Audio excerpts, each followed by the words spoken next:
I was with a New York tycoon for 3 years. The day he got engaged, I faked my death and disappeared, while pregnant. 5 years later, I ran into him again with my son in tow. Julian stared at me, the corners of his eyes turning red. Where's the kid's father?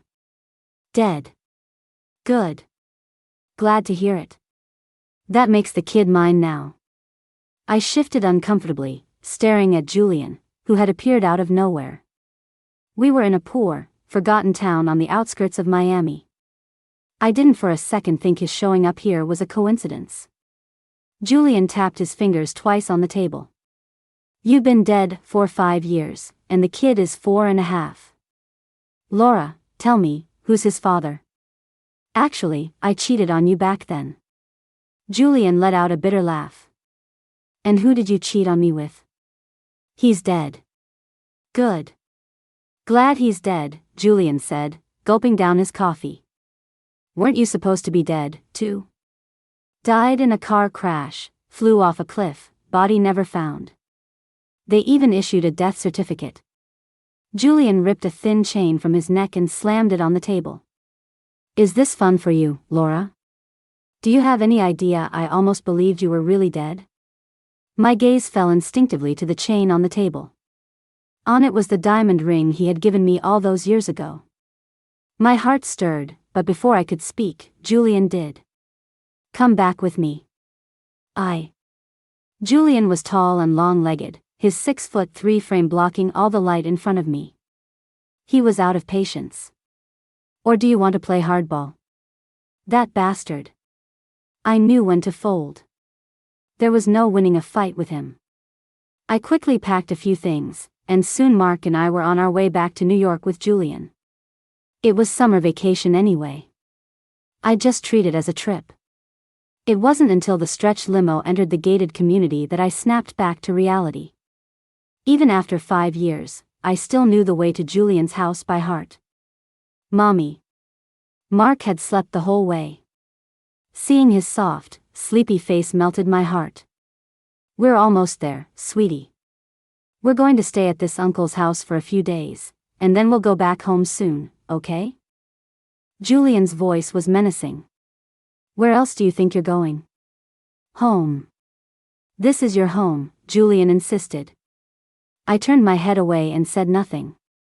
But Mark kept marveling, Mommy, this place is so pretty. Of course it was pretty. This was Greenwich, where every square inch was worth a fortune.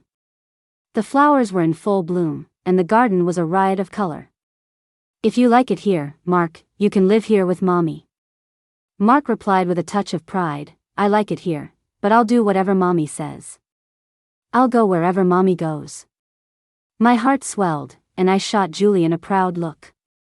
He just turned to look out the window. A faint smile was hidden at the corner of his lips. Looking at the familiar building, I sighed inwardly. It's been a long time. It felt like a lifetime ago. When he opened the door, I realized the decor inside was exactly as I had left it. The warm-toned sofa cover, the candy-colored floor lamp, I had picked them all out. Even the matching his and hers mugs I'd bought were still on the coffee table. Only now, just the his mug was sitting out, all alone. The only difference was a new wall covered in toys. Just as he'd hoped, I heard Mark's gasp of wow. Julian smiled. Uncle will help you open them. I silently gritted my teeth. This man was a sly dog, always knowing how to win people over. Slipping into the pink slippers Julian had prepared for me, I shuffled over to the toy wall and said sarcastically, so eager to buy toys for someone else's son. Julian just hummed in agreement. Then, from out of nowhere, he produced a velvet box. I also buy necklaces for someone else's wife. I looked down. Damn it. It was the runway piece I had saved on Pinterest just a few days ago. Before I could react, Julian took Mark's hand and led him further inside. Uncle will show you your room. I clutched the velvet box and followed them, staring at the meticulously decorated kids' room. You even prepared such a nice room for someone else's son. Julian leaned against the doorframe, arms crossed, a slow smile spreading across his face as he drew out his words. That's right. And I'm also going to sleep in the same room as someone else's wife. It was that handsome face that had always made me lose my mind. My heart hammered in my chest. Remembering what he just said, I emphasized, Mark has always slept with me. He can't sleep without me. So, tonight, Mark and I will sleep together. Mark instinctively started to argue, Mommy, I'm a big boy. When have I ever? I shot him a sharp glare. Mark flinched and quickly changed his tune, ever not slept with Mommy. Good boy. You know what's good for you. Julian gave us the master bedroom. He slept in Mark's room. So many other rooms, and you choose to sleep in the kids' room. How childish. It is childish, he said, casually tossing a peeled shrimp into my bowl. Sleeping in Mark's room, I wake up and immediately remember I have a son. It makes me happy. I was about to deny it when I heard Mark ask in a small voice, Mommy, is Uncle really my daddy? The words caught in my throat. I had always told Mark that his father was very busy with work and didn't have time for us, but that he loved us very much. No matter what, Julian was his biological father. What if one day, when he was older, he wanted this father? I couldn't take that right away from him. I couldn't let my own anger make me keep insisting Julian wasn't his dad. Julian stared at me, his narrow, almond-shaped eyes filled with expectation. When I didn't answer, the light in them dimmed. Why the disappointment? He was the one who hinted that we couldn't make it. I never intended to make things difficult for him. The next day, Julian was gone. I was about to head out for a walk and scope out my chances of escape. But I was stopped by a smiling Mrs. Rosa. Miss Laura, you're really back. I thought Mr. Wilson was pulling my leg. And the little one is so big already. He looks just like Mr. Wilson when he was a boy. At noon, Mrs. Rosa made us lunch. Mark ate happily and gave her the highest praise. Mrs. Rosa, your cooking is so delicious, Mommy. It's as good as the food at my preschool cafeteria. My mouth twitched. Mrs. Rosa was a Cantonese master chef who charged thousands per hour. You'd better hope she didn't hear you say that. Back then, my stomach was a mess, and I ate more of Mrs. Rosa's cooking than anyone's, so Julian hired her full-time. She was only back on duty because I had returned. Julian didn't get home until late at night. After having a child, I became a very light sleeper. So when the bedroom door opened, I heard it immediately. Damn it. I forgot to lock the door. I held my breath and pretended to be asleep. I felt him tiptoe over to Mark's side of the bed for a moment, then moved to stand beside me. A long time passed, and he still hadn't left. Suddenly, Julian knelt down. His hot breath, laced with alcohol, came closer. He leaned in and pressed a kiss to my lips. Fury surged through me. I opened my eyes and raised a hand to strike him. But he caught my wrist in one swift motion. His dry palm intertwined with my fingers. As my eyes adjusted to the dark, he chuckled and kissed the corner of my mouth. Done pretending to be asleep? Don't wake up, Mark. As he spoke, he stole a few more kisses. I didn't dare struggle too hard, hissing through my teeth, You're drunk. You stink. Julian used to be so cool and aloof. He'd never just sit on the floor like this, holding my hand and rubbing it against his stubble. When are you going to tell Mark I'm his dad? You're not. You'd lie on your deathbed. You can put it off, but you can't hide it forever. Now I was truly angry. Aren't you afraid your wife will find out about this? I'm not married. You really disappeared completely, didn't you? You paid zero attention to me. I froze. But the day I left was the day of his fiancé's grandfather's birthday party. I corrected myself, your fiancé. I don't have a fiancé. How is that possible? You. Julian looked at me, his eyes filled with a shattered, deep affection. It was impossible to tell if he was drunk or sober. I only have you. The bed moved. But Julian didn't. I followed his gaze. And slowly turned around. A small figure, wrapped in his little blanket, was shuffling across the room. The air went still. Mark had noticed, too. He turned his head, saw Julian and me staring at him, and sighed in resignation. "Mommy, I think I'll go sleep in my room. I don't want to be part of your role play." Julian, still holding my hand, burst out laughing. His whole chest shook with it. We had been back for a week. The once empty house was now bustling. Mrs. Rosa was back, the familiar security guards were back, and several Filipino housekeepers had been hired. They spent their days gossiping. And all the gossip was about Julian. When I went to get some water, the housekeepers in the kitchen started chatting. "Mr. Wilson isn't engaged or married. He's been a perfect gentleman, no one by his side all these years, just focused on his career." That's right. Mr. Wilson is the ultimate eligible bachelor." When I went to water the plants, I heard a security guard's clipped voice. "Did you hear? A while back, some actress tried to hint she was involved with Mr. Wilson. A list celebrity, a national sweetheart. Guess what our Mr. Wilson did? What did he do? He issued 3 separate statements denying it and told her to stop dragging him into it. His face basically screamed, 'Get away from me.' Mr. Wilson is so loyal.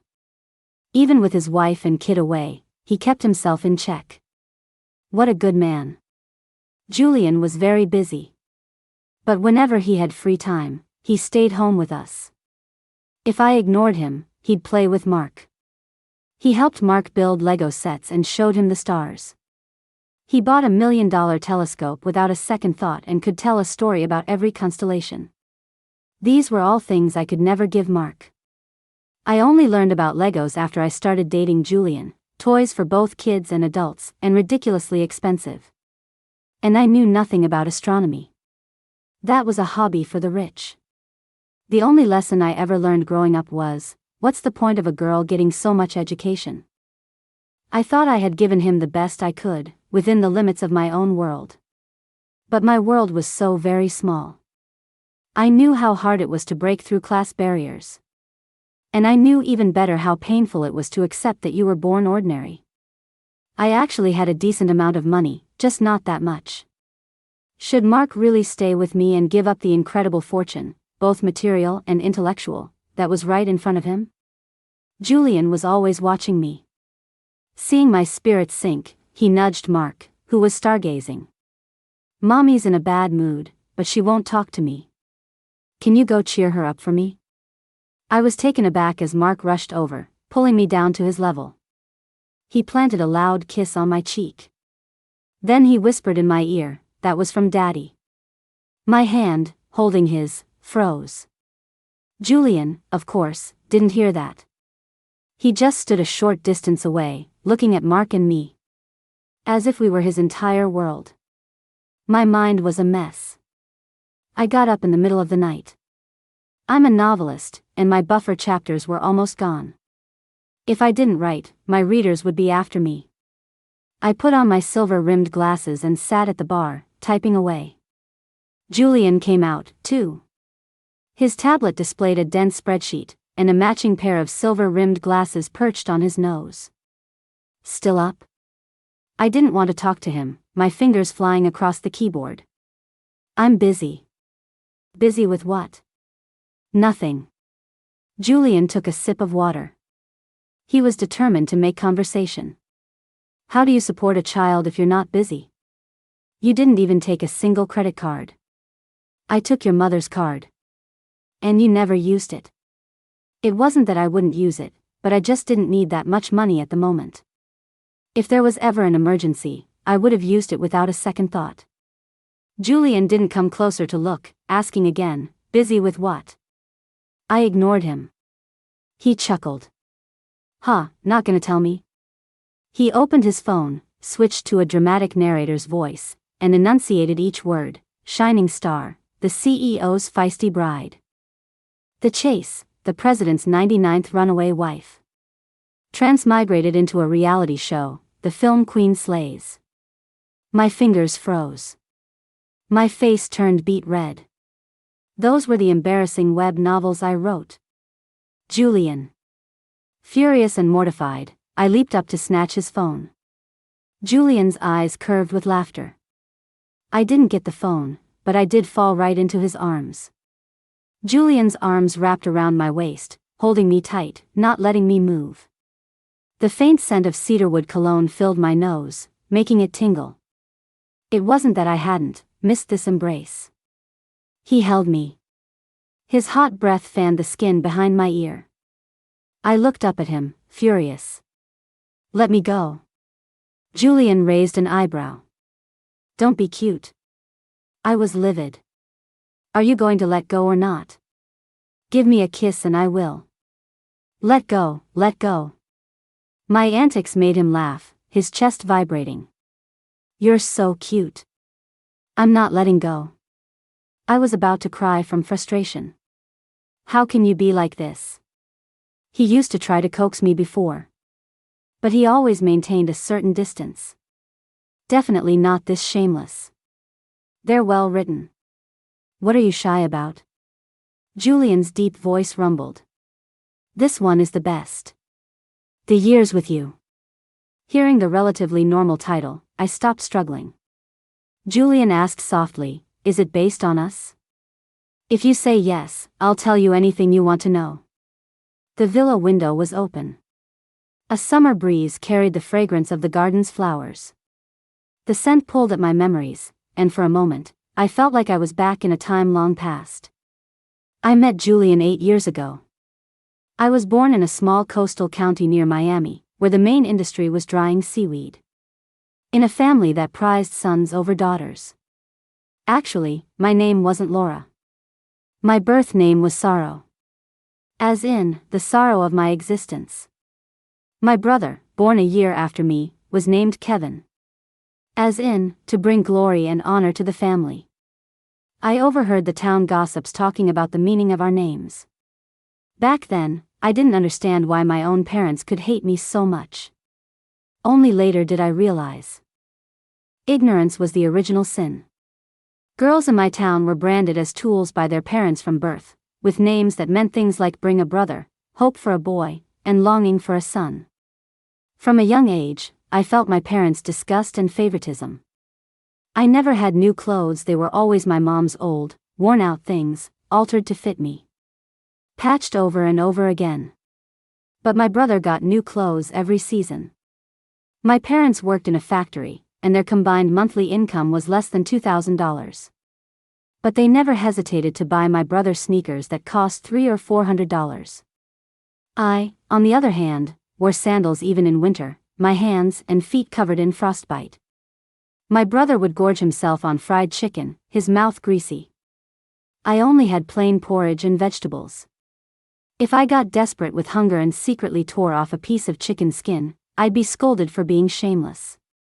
They said a fat girl was unmarriageable, a waste of money to raise. At our small town's elementary school, few girls were expected to achieve much. They seemed to gradually accept their fate, believing there was no point in studying too hard.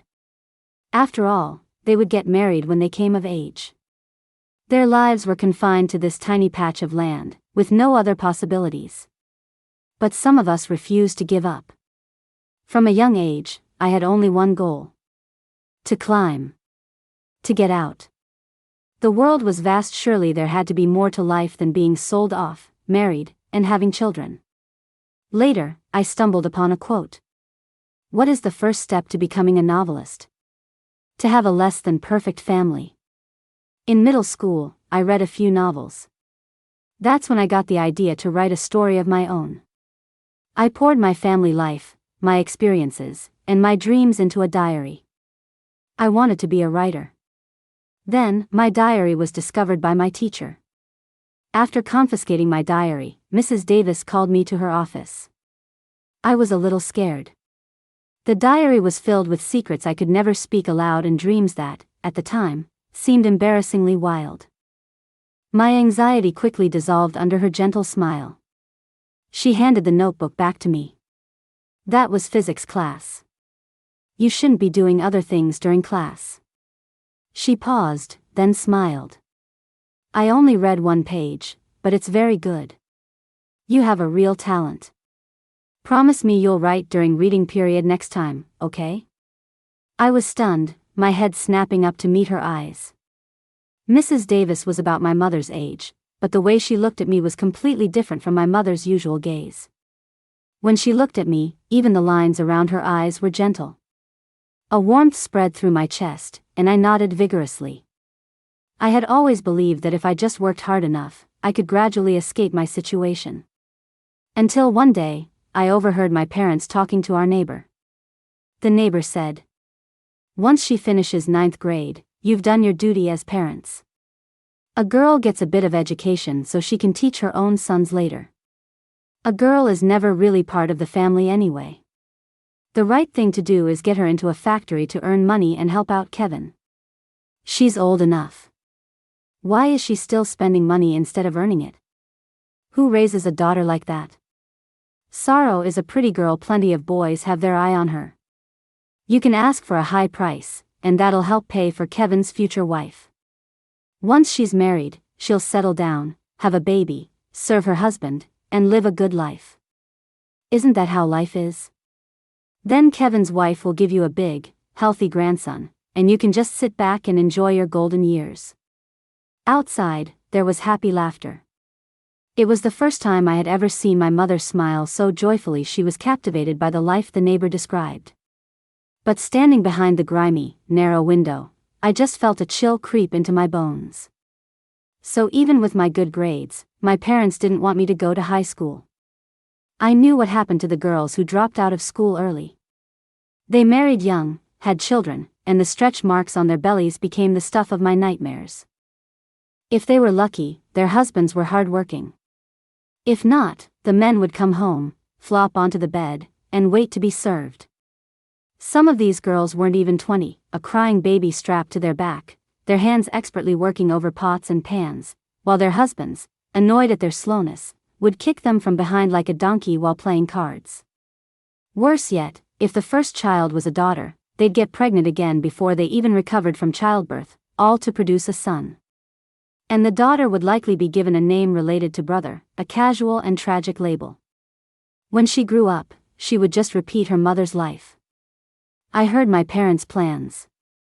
But I was powerless. I could only pretend I didn't know and study like a maniac. I did my chores in silence, and I managed to save a little from my already meager living allowance, hoping to pay for my high school tuition. I can't even describe how much I envied Kevin. And how much I hated that he had the opportunity to study but chose to waste his time, glued to the family's only smartphone, engrossed in his games. After the middle school exit exams, I graduated first in my class and was accepted into the city's top high school. For the first time in my 15 years, I nervously took my acceptance letter and made a request to my family. Wearing a t-shirt that was too tight in the shoulders, I stood before my silent parents and said softly, "Dad, Mom, I want to keep studying." They sat on small stools, heads down, saying nothing. My dad was the first to react. He threw his hand-rolled cigarette on the ground. "Studying has made you wild. You think you can just keep studying because you want to? Where's the money for that?" I had expected this outcome, but I couldn't help feeling wronged. Tears welled in my eyes as I shouted, "What do you mean there's no money? There's money for Kevin's fried chicken, there's money for Kevin to go out and have fun, there's money for everything Kevin does. Why isn't there even money for me to study?" Kevin, who already weighed 200 pounds, was cursing at his game. Hearing my words, he slammed the book, propping up his hands. "You bitch, what's that supposed to mean? You can't stand to see me doing well, can you?" The book he casually used to prop up his hands while playing a game could have propped up my entire life. My dad was also panting with anger. "You damn girl. You useless thing who can't carry on the family name. How dare you compare yourself to Kevin? How can you possibly compare to him? If it weren't for Kevin, you'd be letting our family line die out, do you understand?" As he yelled, he tore up my acceptance letter. I tried to grab it but was thrown violently to the ground. My mom remained silent and went to the side to cook dinner. She had bought pork ribs earlier because Kevin wanted sweet and sour ribs. Kevin didn't move a muscle, but he was already the winner. He spat in my direction, and no one stopped him. In that moment, they extinguished my last flicker of hope. The scrapes from my fall were untreated, and they stung fiercely late into the night. I lay in bed crying, biting down hard on my wrist to keep from making a sound. The night was so dark. And the countryside nights were even darker, as if devoid of any light. Soon, the news that the top student had given up high school spread through the school. When people heard, they all just sighed. Well, she's a girl. What can you do, she's a girl. Girls just don't have big ambitions. If girls don't speak up, no one will ever know how they were suffocated. They'll just casually say, they just don't have big ambitions. A few days after the rumors started, Mrs. Davis found me. She had me sit down in her office and looked at me for a long moment before speaking. Sorrow, I told you that you have a great talent, that you write beautiful stories. But, writing requires experience, it requires a rich life. On that page I read, you wrote that you want to be a writer someday. How can you be a writer if you don't continue your education? The pent-up frustration burst forth. I sobbed, unable to speak. Sometimes, what hurts the most isn't the immediate pain or the reality of the situation. It's the fact that you once truly believed you could become the person you imagined yourself to be. It's not that I don't want to go to school, it's that I can't. My dad tore up my acceptance letter. He won't let me go. I broke down completely, tugging lightly at Mrs. Davis's sleeve. Teacher, why can't I go to school? Is it just because I'm a girl? Can't girls study? Is there really only one path for girls? Mrs. Davis's eyes softened, and she gave me a hug. I thought that hug was the end of it. I was even starting to think about how I could fight my way out if I was forced into a factory, forced to marry and have children. Could I even escape? But I never expected Mrs. Davis to come to my house. She held an envelope and placed it in front of my parents. There's $10,000 in here. I froze. My parents froze, too. That was more than half a year's salary for them with Kevin's constant spending. They couldn't save that much in years. After a moment, my mom stammered, "Teacher, what's this?" Mrs. Davis smiled and took my hand. Sorrow was first in her class. She brought honor to our school. This is a scholarship from the high school in the city, only the top student gets it. They said if a student like Sorrow can attend, all her tuition and fees will be waived. I had never heard of this. And I wasn't a naive child anymore. I understood almost instantly. The money was from Mrs. Davis. My dad glanced at the money, then at Mrs. Davis. So, going to school can earn you money? Mrs. Davis shook her head. Not for most people. Only for the exceptionally bright ones. Once Sorrow gets to college, there will be more scholarships, financial aid, and if the family is struggling, she can apply for student loans that she can pay back after she graduates. None of this will cost the family any money. Sorrow is a promising student. A child like her will have a great future after college. I heard you're already trying to arrange a marriage for her. In a small town like this, how much of a dowry can you get? How much will Sorrow be able to earn in the future? Can't your family do that math? Mrs. Davis's voice was gentle but firm as she stood in front of me. And all I could do was stare at the frayed seams of her clothes and cry silently. The memory of that day often replays in my mind. I remember my dad relenting.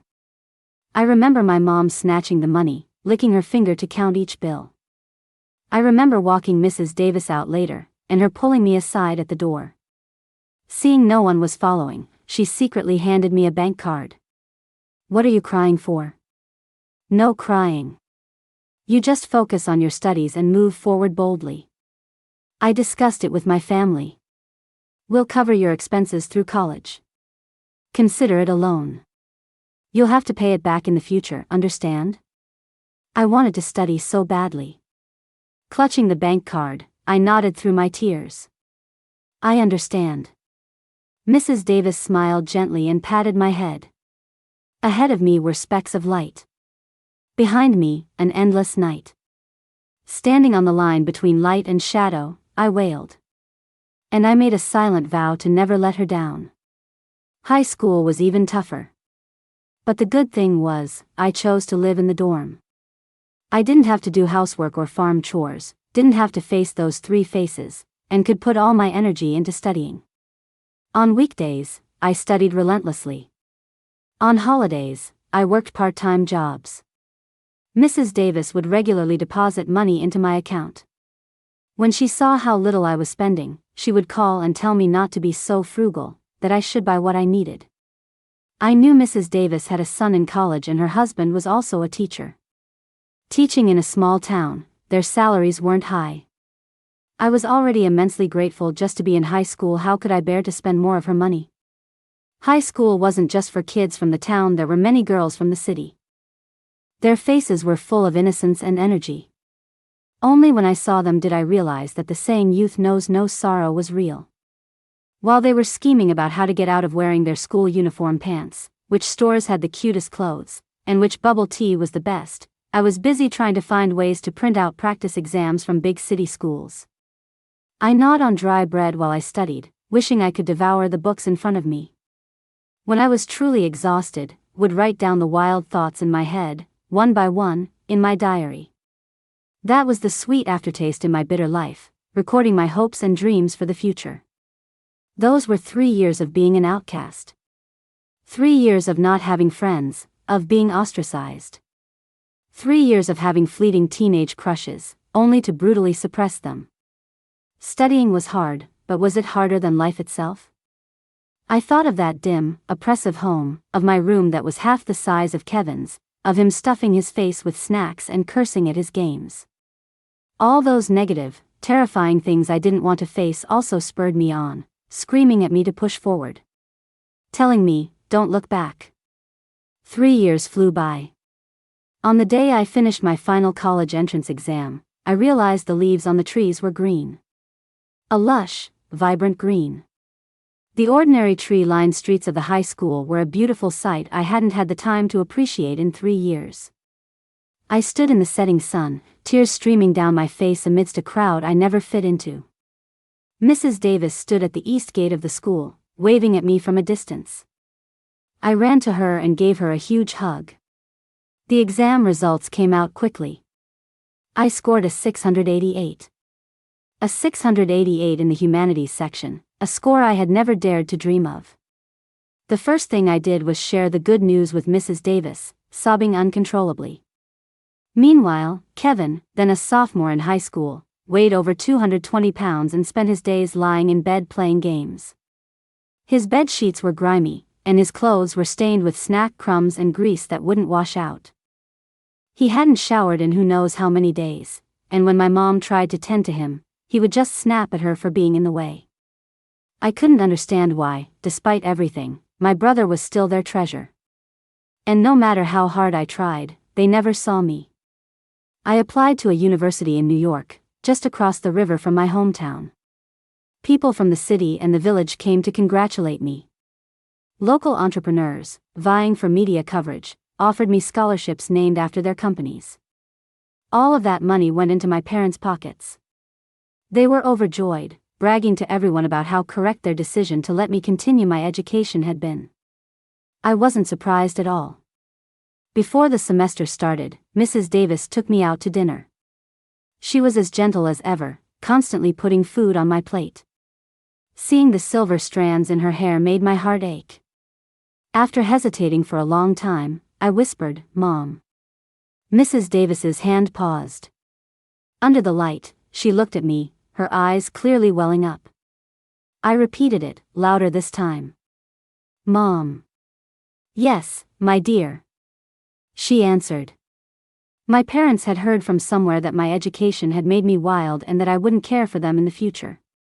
They lectured me, demanding that I send them $10,000 every year once I started school. Otherwise, they would cause a scene and let all my classmates know what a heartless, ungrateful person I was. My brother smirked triumphantly from the side. I just answered coldly, I know. It wasn't time yet. I wasn't strong enough yet. Sooner or later, I would break free from the cocoon of my family and become a butterfly. I was accepted into NYU's literature program. During my freshman year, I applied for student loans. That year, I buried myself in my studies and took on endless part-time jobs. To earn higher scholarships, I participated in any school activity that offered academic credit but didn't take up too much time. For example, the campus singing competition. I have a slightly husky voice, and I have a knack for singing. Especially Cantonese songs. In high school, my music teacher, seeing how withdrawn I was, once made me sing.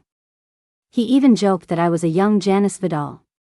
But after practicing for a long time in private, I realized something as the competition approached.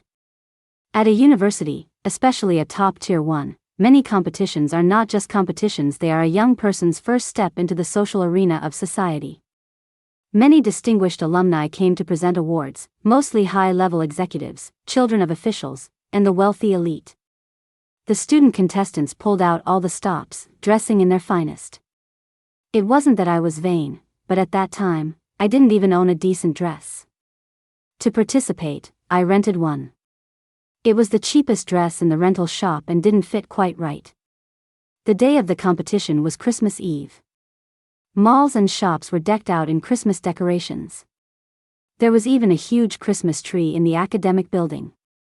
Coming back to the backstage area, I had a whimsical thought. They say Santa Claus rides a sleigh. But I had never even seen snow. It was on this day that I first met Julian. I was the second to last to perform. I didn't choose a Cantonese song but went with Coldplay's Viva la Vida. I was listening to that song a lot during that time. The melody had a sense of freedom and ocean waves. During the introductions, my eyes were drawn to Julian almost immediately. He sat in the corner of the front row. Unlike the other older leaders and seniors, he was exceptionally handsome, with a cool, detached air about him. At the time, I only knew he was a distinguished and wealthy alumnus, nothing more. I just thought he was tall and lean, with features as if drawn from a painting, and an incredible presence. At first, everything went smoothly. I got the crowd going, and the dimmed lights provided the perfect stage for the flashlights on their phones. More and more people waved their little points of light, making it feel like I was in a galaxy of stars. But just as the song was about to end, the borrowed dress failed me. I clearly heard the sound of the zipper suddenly sliding open. I was mortified. In that instant, only one thought crossed my mind. I hope it's just the zipper and the dress isn't broken, or else I'll have to pay for it. But my stage training kicked in. A second later, I reacted, letting down my pinned-up hair to cover the disaster on my back. My long hair cascaded down, and the arc it made as it fell ignited a chorus of whistles from the audience. Panting slightly, I retreated backstage, desperate to fix the zipper, only to realize with dismay that it seemed to be truly broken. Outside, they were starting to tally the scores. I clearly didn't have time to change. Just as I was about to rearrange my hair to cover up again, I saw the cool, aloof man from the audience now standing at the door of my dressing room. My steps faltered. I didn't know how to address him. As I was about to speak, he took a long stride forward and draped his suit jacket over my shoulders. The scent of cedarwood mixed with a faint hint of tobacco. It was the first time I had been this close to a man. My face instantly flushed, and I instinctively tried to refuse. "Thank you, but..." Julian's voice was husky. "Wear it." I bit my lips slightly, untied the belt from the dress underneath, and used it to cinch the suit jacket at the waist. I then neatly rolled up the sleeves. It now looked like just a slightly oversized women's blazer. I smiled up at him. "Thanks." But after the event, he left. I knew his name and who he was, but that was useless. It only made me acutely aware that I had no way of contacting him. The scene from that night kept replaying in my mind. I wondered over and over how Julian had seen it. No one should have noticed. So I had the couture jacket dry cleaned and stored it in the back of my closet. I had no way to return it to its owner, so it would have to stay there for now. I read countless books, started seriously plotting a novel, and even gathered a small following of readers on a writing website. The income was small, but it was a huge encouragement. I began to plan. Maybe one day, I wouldn't have to work part-time jobs and could spend more time on what I loved. I had calculated the debt. For 3 years of high school, plus the initial money given to my parents and the college tuition Mrs. Davis insisted on giving me, I owed her nearly $40,000. In my first year, I paid back $10,000. Mrs. Davis, worried I was working too hard, gently told me not to rush. College life was precious, and she didn't want me to move so fast that I missed the scenery along the way. My parents, however, took the money with cold faces, acting as if I owed it to them. Even so, with each busy and fulfilling day, I felt like I was finally seeing a glimmer of light in my struggling life. But then, in the winter of my sophomore year, disaster struck. My brother Kevin, who had drained the family's savings to attend a private college, had taken out online loans to fund his gaming addiction. He owed a full $100,000. The collection agency blew up his contact list. They came to our house, making violent threats. For that month, the family's shame was the talk of the town. I got the call late one night, just after finishing my shift at the bubble tea shop where I worked. Even though New York winters weren't as harsh as up north, the moment I heard my mother's voice, a chill shot from my chest to my fingertips. "It's a disaster, a total disaster," the woman wailed on the other end. "Mom, I don't have any money. I give you $10,000 a year. That's every penny I can make squeezing in work. I have to live, I have to study."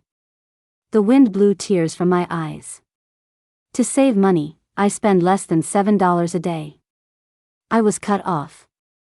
"We don't care. That teacher of yours said the government pays for college. So you went off to school and got a wild heart, is that it? You have money but don't want to give it to your family? No wonder they say girls are ungrateful wolves. Who knows what you're really thinking? Are you trying to kill us? Are you trying to kill your father and me?"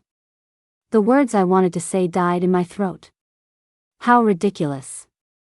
After all these years, had I still not learned? To still be so foolish as to hope they might pity me. "You just wait. If you don't give us the money, I'll have your brother expose you. Don't forget, your brother is very good with the internet now. And if your brother isn't enough, I'll go lie down at the entrance of your school. Let's see how you handle that shame. If you don't give us the money, we'll go ask that teacher of yours for it." No. My voice was sharp. But my mother had found my weak spot. "Then you'd better send us the money quickly." That was the busiest winter of my memory. I had originally scheduled my part-time jobs for the weekends. But now, with no other choice, I started skipping classes. I worked as a waitress in a high-end restaurant during the day and as a tutor at night. After tutoring, if it was still early, I would go sing at a bar. When I got back to the dorm, afraid of disturbing my roommates, I'd huddle under the covers and use my phone to write the next day's chapter for my novel. It was during this time that I met Julian again. He had a business meeting at the restaurant where I worked. My co-worker, Linda, took his order and then excitedly pulled me aside for a hushed conversation. It's my first time seeing Julian in person. I've only seen him in business magazines before. After our first encounter, I had looked up Julian's background. He was from a top-tier New York family, a dynasty with interests spanning healthcare, real estate, transportation, retail, logistics, and entertainment. His ancestors were pioneers of commerce, who had made significant contributions to the country during critical times. Julian's father's generation was known for its scandals. Julian was the third son but the only child of the principal wife, and he was heavily favored. I say principal wife because there were 6 other consorts below her. I'd been trying not to stare, afraid of being too obvious. Only when Linda looked did I allow my gaze to follow hers. His profile was sharp and handsome, the very picture of an elite professional. His skin was a healthy pale, and his custom suit was casually draped over the back of his chair. The cuffs of his shirt were immaculately rolled up, revealing lean, muscular forearms. On his wrist was a watch said to be worth several $1,000,000. Only later did I learn the brand was Audemars Piguet.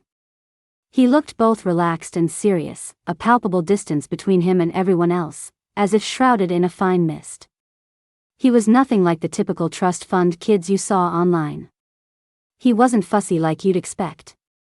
It seemed he was in a hurry, and he devoured a plate of black truffle steak as if it were fast food. When he was leaving, he went to pay the bill.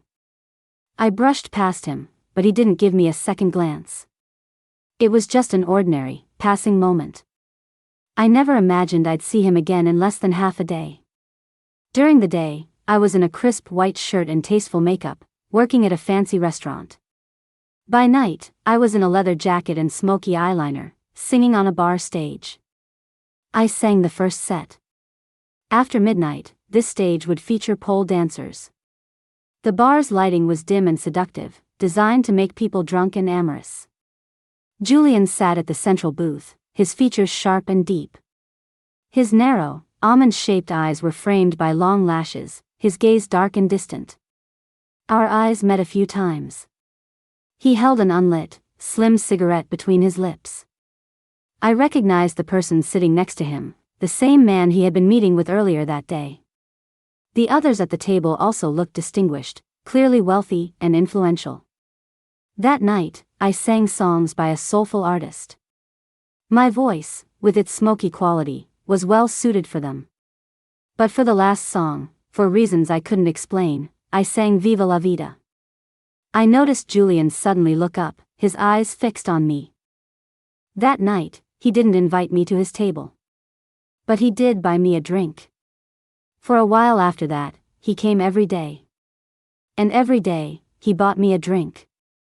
As the night wore on, the place heated up. The city's nightlife was just beginning.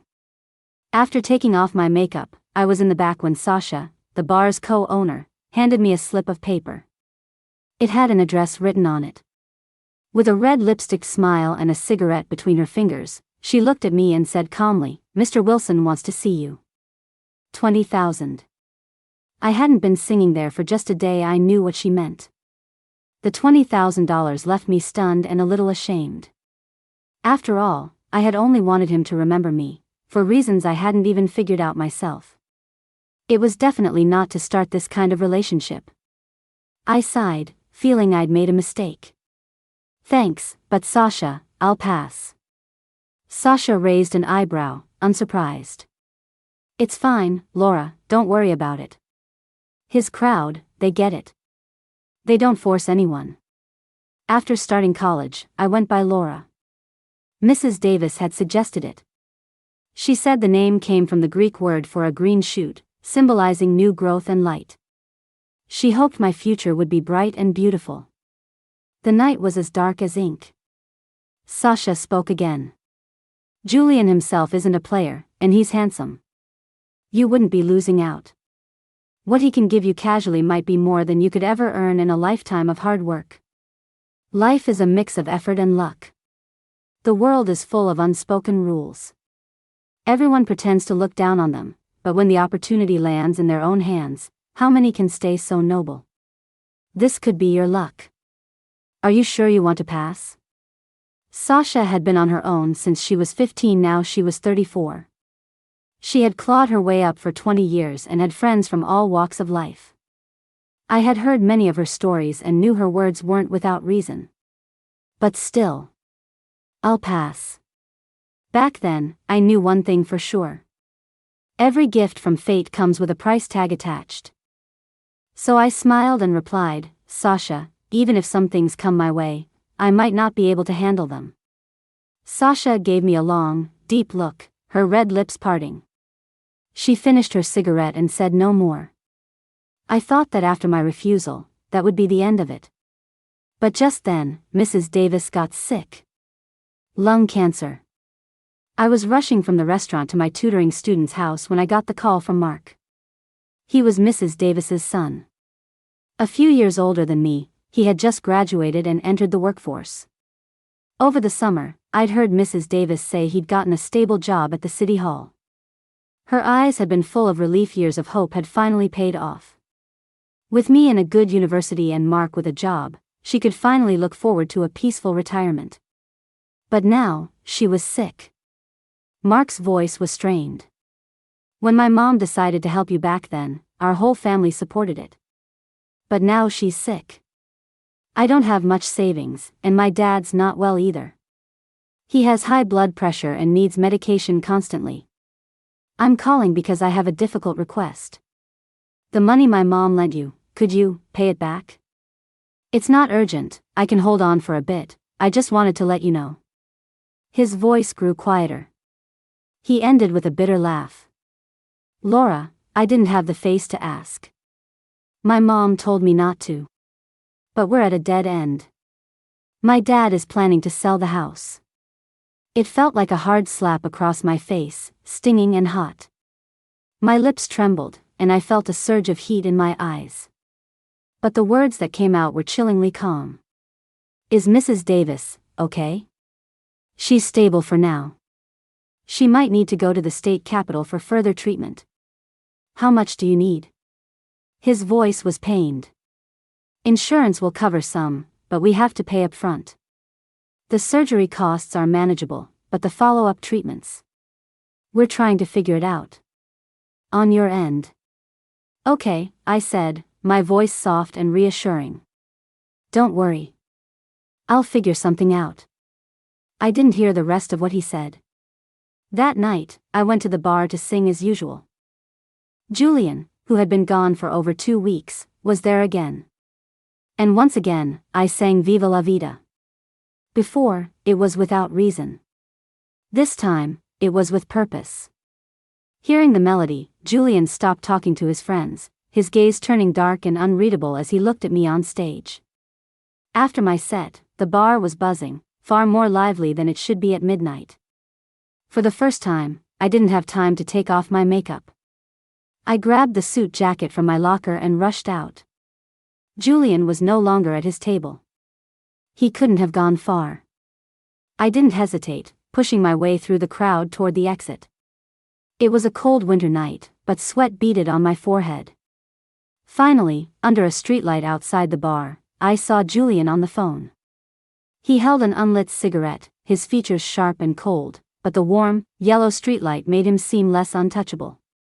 I stopped, standing a short distance away, in his peripheral vision. Julian hung up the phone, his eyes instinctively finding me. The hand about to light his cigarette paused. I took a deep breath, walked forward, and gathered my courage. Mr. Wilson, your jacket. I'm returning it. He glanced at the jacket, then at me with renewed interest. His voice was low and magnetic as he asked a question we both understood. Changed your mind? My heart was in turmoil, but there was no turning back. The next moment, he took the jacket and draped it over my shoulders once more. The jacket that had sat in my closet for so long, its owner scent long faded. But now, it seemed to carry that faint, masculine fragrance from the first time. Julian's voice held a hint of a smile. Didn't even have time to put on a coat. What's the rush? I haven't even bought you a drink yet. It's not like I'm going anywhere. I got into Julian's Maybach. It was midnight, the night as black as ink. Our destination was the top floor of a luxury hotel. A hotel that cost thousands a night. Even the elevator was glittering with gold, so bright I had nowhere to hide. The top floor was a circular design with only 2 suites, each occupying half the space. The bathroom was perfectly designed with separate wet and dry areas. When I came out of the shower, there was no steamy, ambiguous fog. Julian had opened a bottle of red wine. He was dressed in a casual black silk shirt and trousers, and he held out a hand to me. I obediently went to him. The carpet was so soft it felt like a dream. I was naked under the bathrobe. Julian was 26 that year. He pulled me onto his lap. His arousal was obvious. I didn't dare move. Julian was still smiling, his voice low and unhurried as he got straight to the point. Be with me? It just so happened that I didn't know how to write about rich people. I could just consider this research for the future. I took a deep breath. Okay. It's fine. This is just a temporary detour. The bed was crisp and dry, the room filled with the scent of expensive aromatherapy. Soon, that clean scent was tainted by something else. Once, Julian gave me a check for $50,000. My body aching, I went to the bank. I transferred $1,000 to my mom and $10,000 to Mrs. Davis. Giving money to my family required a delicate balance. Enough to solve their immediate crisis, but also to show them that the money didn't come easily. Mark was shocked and called me immediately. I lied and told him there was a program in New York and that I had taken out a loan. I walked for a long time, ignoring my mom's calls.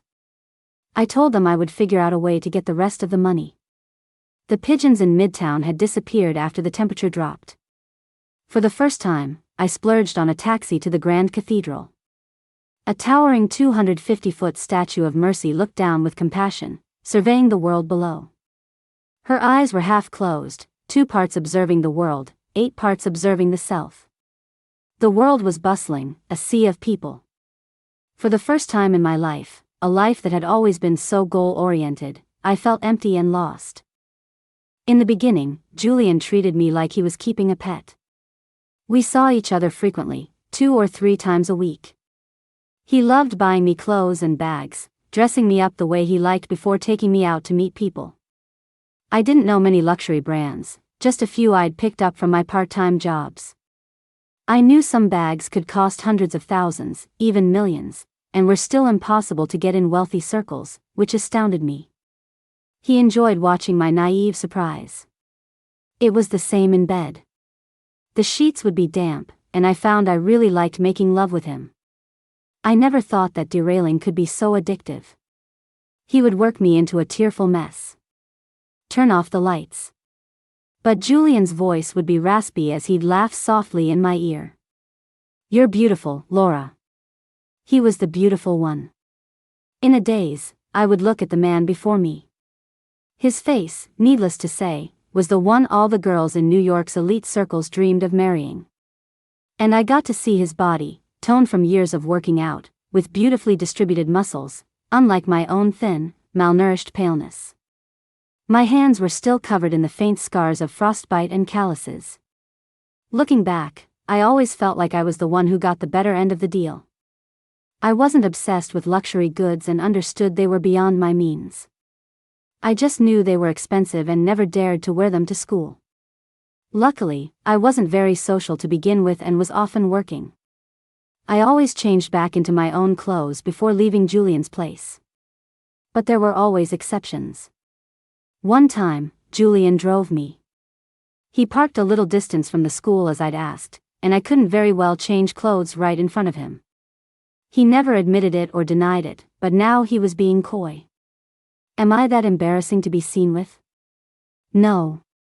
Then give me a kiss before you go. We had done far more intimate things, but that sentence made my face burn. I quickly leaned in to give him what he wanted and hurried out of the car amidst his laughter. It was still early when I got to class. The first period after lunch always made everyone sluggish and drowsy. My roommate, Mandy, saw me and was instantly wide awake. She nudged Jessica, the rich girl next to her, and her eyes scanned me up and down like an X-ray. Is that real? The new Mio-Mio? I played dumb. What's Mio-Mio? Mandy stared for a moment longer, then clicked her tongue in annoyance, her expression reverting to its usual disdain. Figured you couldn't afford it anyway. Whatever, but where'd you get this? It's a pretty good knockoff. I didn't reply, just looked up and met Jessica's meaningful gaze. After class, I went back to the dorm to get some materials. Only Jessica was there. She was wearing a face mask and had somehow appeared behind me. The person last night, that was you, right?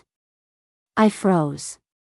Getting out of a black Maybach, going into the top floor suite at the Imperial, the elevator Julian took you to is a VIP-only lift. It only goes to the 88th floor. I continued gathering my things, my voice soft. You're mistaken. Jessica snorted. Whether I'm mistaken or not, you know the truth. Don't think you can climb that ladder. A guy from a family like his is just playing with you. She turned and sat down, blasting her TV show. I hugged my materials and sighed silently. I was good-looking, consistently in the top 3 of my class, and had even received the largest scholarship last year. I also frequently participated in activities for extra credit. So, in the eyes of the freshmen, I had somehow become a campus celebrity.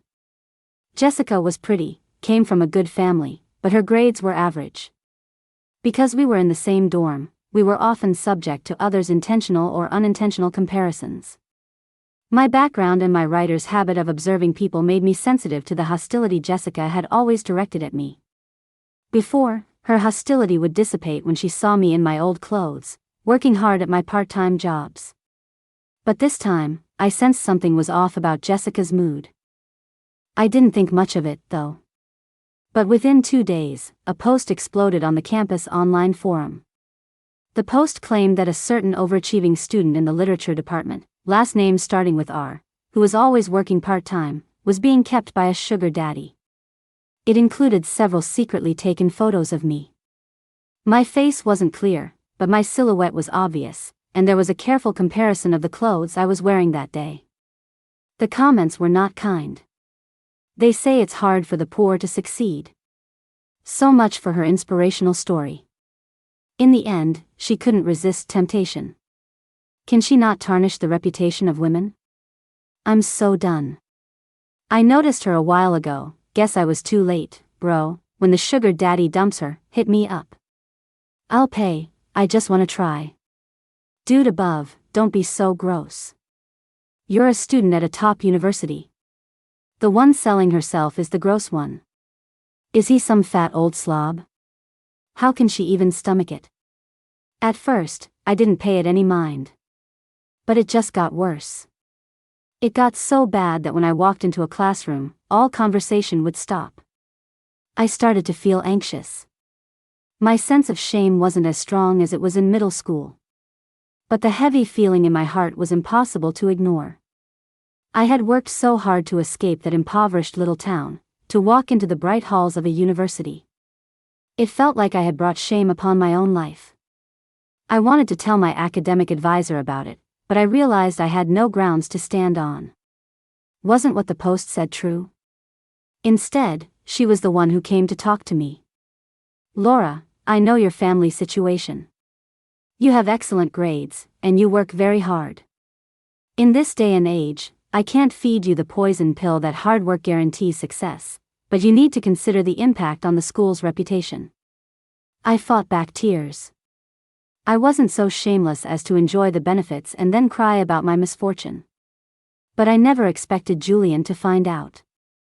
By then, the post had been deleted. But screenshots were still circulating, their popularity only growing.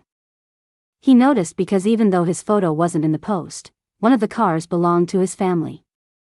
The rumor that Julian was keeping an NYU student spread in a small circle and was picked up by his company's public relations monitoring team. He pinched the flesh at my waist, his tone casual. Is this why you've been in a bad mood? No. He sneered. I thought it was something serious. His words were light, but they made me inexplicably sad. Within a week, Julian showed up at my school. His family's company sponsored a scholarship every year, and this time, Julian himself came to the award ceremony. Backstage, he stood across from my advisor, with a few other students nearby. Jessica was the event host, so she was there too. She wore a couture evening gown, her eyes full of admiration as she looked at Julian. But the next second, the smile on her face vanished. After speaking with the associate dean, Julian beckoned to me from a distance. Laura, come here. I hesitated for a moment but went over. Julian took my hand and smiled. Dean Liu, Laura is my girlfriend. Your school's forum described our relationship as me keeping her. Isn't that a bit harsh? She won't pursue it, but I can't stand by and watch. There are still some undelete posts. If the university doesn't handle it, I'll have my family's lawyers resolve the issue. I froze, looking at him in disbelief. But all I saw was the side of his face, a smile that didn't reach his eyes. It was winter again. The campus lights were bright, and the leaves that hadn't yet fallen were rustled by the cold wind, looking desolate. Students bustled all around us. Julian had driven himself. Cars weren't allowed on campus, so he parked just outside the boundary. He took my hand and tucked it into his coat pocket, walking slowly toward the car. The sweet, creamy scent of a dessert shop that hadn't yet closed wafted over. I looked at the decorations and suddenly realized. It was almost Christmas Eve again. Julian stopped, turning me to face him. He took my other hand, his voice puzzled. "Why are your hands so cold?" The streetlight cast his silhouette, his eyes lowered. The way he warmed my hands felt so natural, like any other ordinary couple on campus. But he was Julian. The sight of it made my eyes well up. In my entire life, no one had ever asked me that. "Are you cold? Why are your hands so cold?" 6 months later, I moved into Julian's mansion. The trees were budding, and the exclusive community was filled with hydrangea bushes. When the wind blew, they rippled gently. The reason I moved in was simple. I had been malnourished as a child, and later, between classes and part-time jobs, I never ate properly and developed a severe stomach condition. When I was busy, I could ignore it. But now that I was with Julian and living a better life, my body had become more delicate. One night, at a hotel with Julian, my stomach suddenly started to hurt. Julian was a light sleeper and quickly noticed my restlessness. He pulled me into his arms and realized I was covered in a cold sweat. He switched on the small bedside lamp, his voice betraying no emotion. "Laura, get up." I struggled to open my eyes and saw his darkened face. There was no stomach medicine in the hotel. He sent someone to buy some and had the kitchen make me some noodles. The hotel had an open-plan kitchen and dining area. Julian stood with his arms crossed, watching me coldly as I ate a bowl of noodles. For some reason, I felt a little guilty and sensed his displeasure. Putting the bowl in the sink, I poked his arm. "Julian." Julian ignored me. I poked him again, calling out, "Julian." Julian huffed. I was out of ideas, so I just sat down on his lap. Even sitting, he was still much taller than me. He looked down at me, his skin as flawless as fine porcelain. I looked at him pleadingly and shook his arm. I rarely acted cute, and I was clumsy at it. But it seemed to work on him. He sighed in resignation. "So you do remember I exist? Why don't you think of me when you're not feeling well?" "It's not that I didn't think of you," I said. "I was just afraid of waking you. You're so busy during the day." Julian looked at me for a moment and then made a decision. "This is too much trouble. Next time, come to my place. We have everything there, including a family doctor." "Do you get stomach pains often?" I nodded silently. "All right, I'm interviewing housekeepers right now. You can help me taste their cooking and pick the best one. Get yourself healthy. Stomach problems are no small thing. Don't just think you're young and it doesn't matter. You're nagging."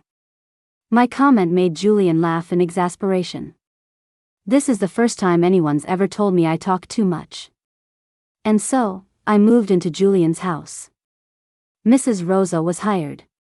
Julian gave me an ultimatum: eat on time, and if I didn't have class, I had to be there. This move stunned many of his friends. After all, Julian had never brought anyone home, let alone a college student from an impoverished background. His house felt like a private sanctuary. I felt out of place, but also free. The frostbite scars and calluses on my hands gradually faded, but my hands remained rough, looking especially so under the light. I developed a habit of using hand cream. He couldn't stand the thought of his woman working as a waitress, let alone singing in a bar, so I quit those jobs. Waitressing and singing were just meaningless labor to make money anyway. This freed up more time for me to write my novels and read books I had long wanted to read. It felt like I finally had time to do what I wanted, even if this leisure wasn't earned honorably. And through this, I got a closer look at Julian's life. I began to understand him. He had published papers in SCI journals in college and later went abroad to get an MBA. He was a master of finance and management. He could play a little piano, a little violin, and could dance a little. He knew a little about music, a little about film, and if you asked about theater or musicals, he knew a little about those too. I didn't know how many other things he knew, I just saw that his path in life was simple and clear. Pure elite education. I had known he was the general manager at his family's company. But I had only just learned that he managed a product line with thousands of employees with impeccable order, a testament to his ability. I couldn't help him with anything, and he didn't need my help. One time he got drunk and curled up on the sofa like a lazy cat, looking unusually vulnerable. I made him some porridge the way Mrs. Rosa had shown me, feeling a bit bolder. "Why did you bring me home?" Julian's answer was both dismissive and sincere. "Lust at first sight. You caught my eye, I was curious, and you seemed low maintenance. Don't you know that lust can be a man's downfall? How many men have been ruined by the person in their bed? How do you know I won't ruin you? You don't seem smart enough for that. You just want a quiet life." I told him to get up and have some porridge. He traced the rim of the porcelain bowl, smiling as he looked at my bowl. "How come your porridge is different from mine?" "Mine had shrimp in it." I sighed. I was tired and forgot. I was halfway through making it when I remembered you're allergic to shellfish. The shrimp was already in, so I made another batch. Julian's eyes were bright. The main lights were off, with only a small lamp illuminating our corner. Afraid the white light would be too jarring, he had adjusted it to a warm, dim yellow. "How long have we been together?" I didn't know why Julian was suddenly asking this. I answered, "A little over 6 months." Julian took a sip of porridge, his voice, cleared by the alcohol, becoming a bit sharper. "My mother has known me for 27 years, and she doesn't remember I'm allergic to shellfish." A rare flicker of exhaustion crossed his face. For once, we talked about something sensible. "Are you very tired?" He smiled. "Can't be helped. Everyone's tired. You work hard, too." "I have no choice." "What do you want to do in the future, Laura?" "I want to be a novelist." I thought he would laugh. But instead, he reached out his hand. "Come here, let me hold you." Julian pulled me into his arms and kneaded the back of my neck. "Then remember to set aside 5,200 copies of your first print run for me. Give me a chance to show my support." I always thought he was surrounded by girls, but it turned out I was the only one. He looked surprised when I brought it up. "Is it bad that it's just you?" "I told you before, you're my girlfriend." My heart skipped a beat, and my mind, against my will, began to entertain thoughts it shouldn't. He put his cup down on the table, the reflection in his glasses filled with the dense numbers on his laptop screen. His voice was calm, as if stating a simple fact. "I'm not that into this stuff anyway. It's good to have one person you get along with. Just because I have money and you don't have to think I'm keeping you. It's normal for me to spend more since I have more. There's nothing wrong with admitting you're my girlfriend. Why degrade it to being a kept woman? Stop reading so much trash." He paused, adding with precision, "Unless you're writing that kind of novel, then it's different. You have to understand the market." I couldn't help but laugh. When we had free time, Julian loved to take me skydiving, bungee jumping, and horseback riding. After each extreme sport, he would always come over and take my hand. "You're so brave. I didn't think you'd like these kinds of sports." "I love them." "Of course I do." My mind was always overthinking, spinning constantly. Extreme sports gave me a moment of blankness. That momentary emptiness where I didn't have to think about anything was incredibly precious. So when he slipped the ring on my finger after a skydive, my mind was still in that blank state. I looked up sharply. "You?" Julian looked at me for a long moment before finally explaining, "I thought it looked nice, so I bought it. It doesn't mean anything else. Wear it if you like it. If you don't return it to me." A tightness formed in my chest. I said nothing. So, I wore it when I was with Julian and took it off when I wasn't. One time, I forgot to wear it when I saw him, and he stared at my hand for a long time. That day, as it happened, he took me to a gathering with his friends. Julian's circle, when they got together, would just play cards, chat, and play board games. I was pushed onto the card table, and the better my luck got, the more nervous I became. Julian just laughed, a cigarette dangling from his lips as he leaned over my shoulder to mess with me. What are you afraid of? Afraid of losing? Don't be afraid, Laura. Life is long. You have to be able to afford to lose before you can afford to win. As he spoke, the person across from us, unable to stand the sappiness, played a card. I laughed, and Julian raised an eyebrow. Thank you, for feeding my little one a winning card. He squeezed my middle finger, where the ring usually was but was now bare, and smiled around his cigarette. You need to build up your courage. That night, I went with Julian to the bar where I used to sing to discuss some business. Sasha saw me and laughed, a cigarette held between her lips. It hasn't been that long, but you're glowing.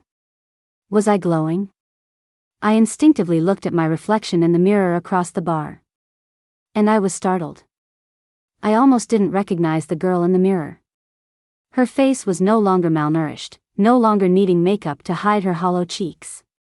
Instead, she looked radiant, her almond eyes sparkling with life. Sasha, in a sleek black dress, blew a puff of smoke and sighed. Youth is a wonderful thing. She paused and looked at me again. Only then did I notice that she seemed much more worn out. But you need to keep your head clear. Feelings are the most fleeting things, especially with a family like his. Take what you can get, and don't think too much. Her words felt like a piece of ice placed in my hand, instantly sobering me up. At first, I had never thought too much. I had locked away all those unrealistic fantasies behind a door in my heart. But Julian was just too good. A man like him. How could I not think too much? The night was dark. The bedroom had been fitted with heavy blackout curtains at some point. Julian kissed me over and over, the sheets growing damp. I reached out and touched his face. Julian, not understanding, caught my right hand and kissed my wrist. At that moment, I turned my head and saw the moonlight peeking through a gap in the curtains. And I thought. I've been with Julian for almost 2 years. The year I graduated, Julian came to take pictures with me. As the shutter clicked, he was looking at me. Jessica saw us from a distance and hesitated for a long time before coming over. I can't believe he's been with you this long. I was the one who made that post, I'm sorry. The dynamics between people are strange. Before graduation, it didn't feel like a big deal. But graduation was like a switch. After that point, everyone became kinder. Julian turned 30. The leaves turned yellow and fell. A gust of wind made you shiver. He became busier and busier. Before, we would see each other 2 or 3 times a week. But lately, a whole month had passed, and I had only seen him once. Graduation also brought questions from my family. For 4 whole years, I hadn't gone home. Even when I went back to my hometown, it was to visit Mrs. Davis, and then I'd leave quickly. Her surgery was successful, but her body had taken a toll. Mrs. Davis retired early. Lying in bed, she held my hand. Laura is doing so well now. I held back my tears. Mark and I had an unspoken agreement not to mention the $10,000. But as I was leaving, he ran out to see me off. The man looked worn beyond his years. He glanced at my expensive clothes, sighed, and seemed to want to say something but stopped. I'm sorry. I shook my head. So that broken, oppressive home felt like it was from another century. If it weren't for the occasional calls demanding money, I would have forgotten them completely. You're in New York? Mom, I found an internship here. I was lying. In reality, I was still writing novels. My increasingly stable income made me believe that I could still live well even after leaving Julian. What internship? I hear the rent and salaries are high in New York. If you can make it there, see if you can bring your brother over and find him a job. Before, this would have infuriated me. Now, it just felt helpless and ridiculous. I lied smoothly. Mom, I'm sharing a room the size of Kevin's with 2 classmates. There's really no space. My mom spat. Now that you're out of school, you have time to make money, right? From now on, send $5,000 home every month. If you don't, you'd better come back and get married before you get too old and no one will pay a good price for you. I hung up, my face cold. Before I could put my phone away, I received a news alert. The patriarch of the Wilson family was gravely ill. The Wilson brothers were at war, locked in a bitter internal struggle. My heart leaped, and I clicked on the article. A family with $100 billion fortune had a complex power structure and diverse business interests. And I had known from the beginning. Julian's father had more than one woman, and more than one son. The New York tabloids loved to publish all sorts of gossip. The less reputable ones wrote with relish about the stories of the family's first wife all the way to the 7th consort. Against this backdrop of turmoil, the peace between us felt strange and illogical. I always felt like something was about to happen. Or rather, what was bound to happen was finally happening. One day, Julian drank a lot. He asked me to pick him up, and he collapsed onto me as soon as he got in the car. His voice was plaintive. "Laura, I'm so tired." I sighed, stroking his perfectly groomed sideburns. In a family like his, for certain news to leak out, it meant it could no longer be contained. No one knew what was really going on inside. Outsiders could only see glimpses of the dramatic changes. After we got home, I went to make him some soup to sober him up. In the study, Julian was on the phone, a little unhinged. "What do you want from me? What can I do to make you happy?" "No, nothing I do will ever make you happy. And since nothing I do will ever make you happy, that means I don't have to listen to you." The next day, I saw online that he was getting engaged to a girl from a politically connected family in D.C. A perfect match, from the same social standing. My phone slipped from my hand and landed silently on the carpet. I had hesitated to leave, repeatedly examining our relationship. One hesitation, one re-examination, and I had come this far. I once heard a talk show about procrastination. The host said that procrastination is essentially a form of fear. Fear of death. Fear of the current state of things ending. I forgot what I was feeling then. I just mechanically picked up my phone, my mind flashing with a single thought. See, this day has finally come. And just then, I got another call from home. I felt like my soul had left my body as I heard myself speak calmly. "What is it?" The woman's sharp cries drilled through the phone and into my ears. "Sorrow, you have to save your brother. Please, save your brother. He lost $60,000 starting a business and took out a high-interest loan behind our backs. The debt collectors are here. They said if we don't pay, they'll chop off your brother's hand. Your father and I can't even save $2,000 a year. What are we going to do?" My mind went blank with a loud buzz. I suddenly remembered. Not long ago, I had calculated it. After writing for 4 years, I had only earned just over $100,000. The money I sent home almost all came from my royalties. "Mom, where am I supposed to get $60,000? My mom couldn't hear my question, she just kept crying. "Please help him, okay? Kevin isn't like he used to be. He was just trying to make a better life for our family when his business failed. Think of something, Sorrow. You're so pretty, can't you think of something? Aren't there a lot of rich people in New York? Just think of something." These were the words a mother was saying to her daughter. I squeezed my eyes shut. I used to think that because my family background was so terrible, even God took pity on me. So even in this kind of relationship, he brought Julian into my life. But now I understood. No matter how good things seemed, it was all a dream I had woven. And now, it was time to wake up.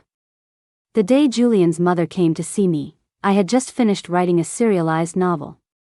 She was draped in emeralds, perfectly preserved, with eyes that resembled Julian's. In the quiet cafe, she looked down at me and got straight to the point. He has enjoyed the privileges of this family, so he must bear its responsibilities. I didn't interfere before because I thought you were both sensible people. Miss Laura. Julian's mother paused. You're not a foolish girl.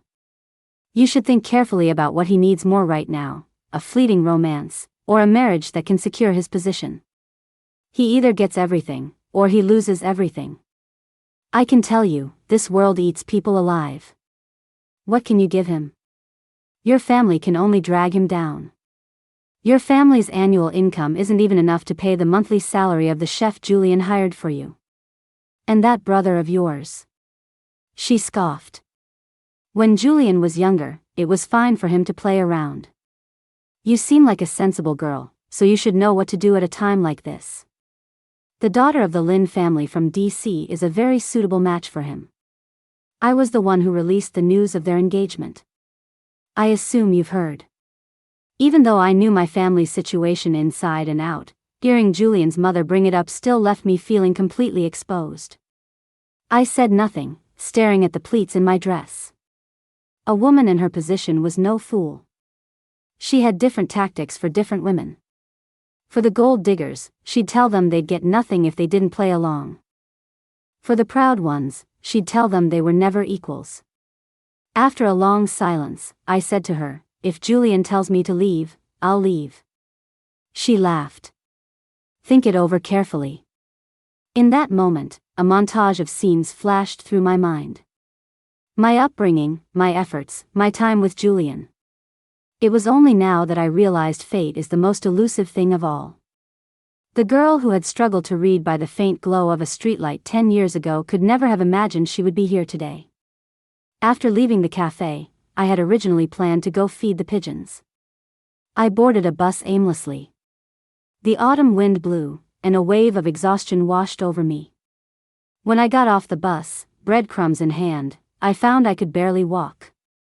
Not far away was the hotel where Julian and I used to stay. I went to the front desk and found out the room was still checked out in his name. I declined housekeeping, took the elevator up, and it was just as bright as the first time, but I felt nothing but numbness. I slept fitfully for the entire afternoon. When my mom's call woke me, the sunset outside was a magnificent spectacle. My brain was still foggy when her sharp voice came through the phone. Sorrow, are you going to get the money or not? My voice was hoarse. Mom, I don't have any money. How can you not have money? If you don't have it, figure something out. If you don't have money in the big city, what are your father and I supposed to do? What about your brother? I heard a commotion on the other end, and my dad snatched the phone from my mom. Let me talk to her. The man's voice was rough. Sorrow, your mother doesn't know how to talk. Dad will talk to you. It wasn't easy for us to raise you. Now it's time for you to repay us. You can't just refuse. I found it funny. My thoughts cleared. Dad, I have a question. Go ahead. Did Kevin really get into debt because of his business? There was a moment of silence on the other end before my dad relented. We're family, so I won't hide it from you. Kevin got into a fight and broke 2 of the other guy's ribs. The other family has connections. They want $60,000 to settle it, otherwise they'll take one of your brother's arms. We're just simple, honest people. My mom started sobbing on the other end. Sorrow, please save your brother, I'm begging you, please. Before I could say anything, my dad spoke again.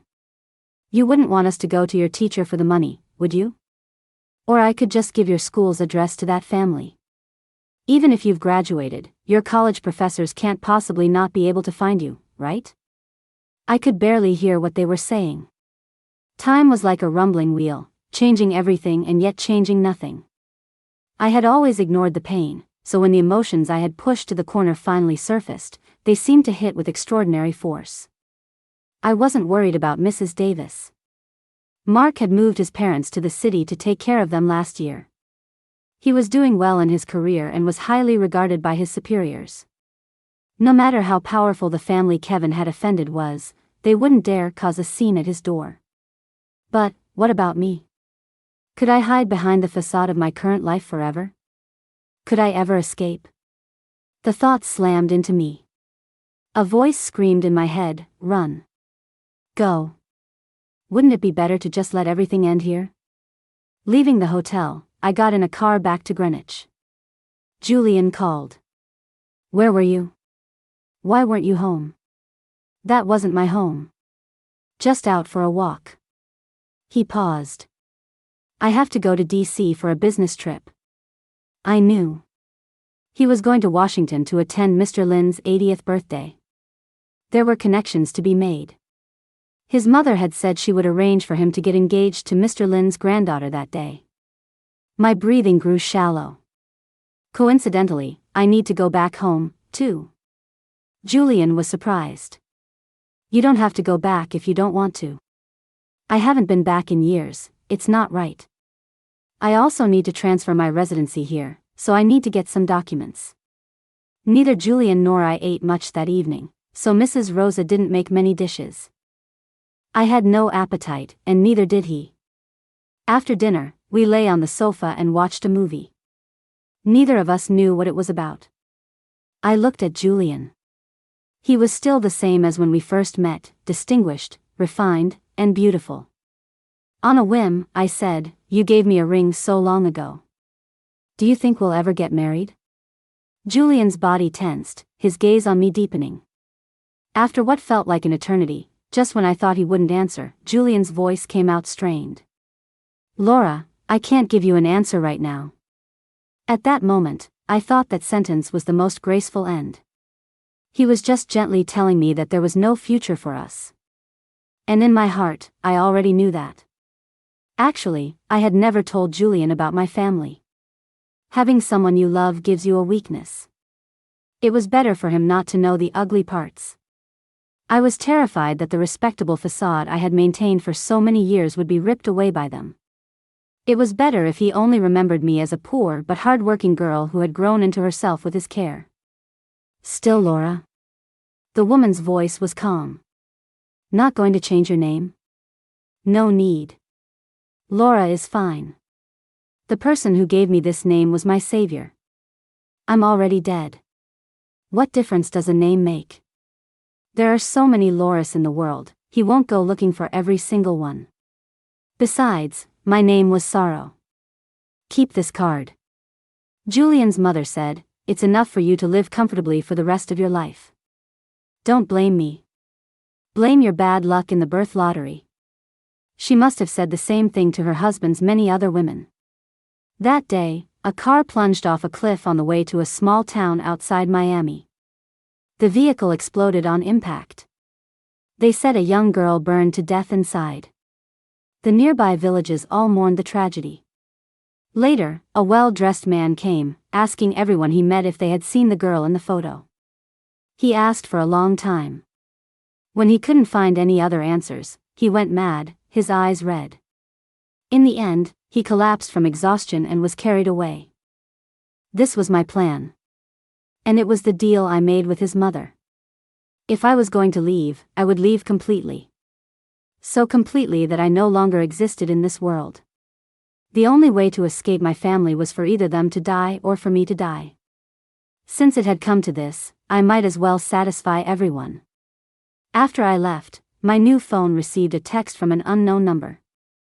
"Your parents came to the police station making a scene." It was bizarre. But I had someone pretend to be your teacher and gave them $90,000. Consider it your filial duty fulfilled. They seemed satisfied. I gave a bitter smile and didn't reply. By then, I had already settled in a remote town on the coast.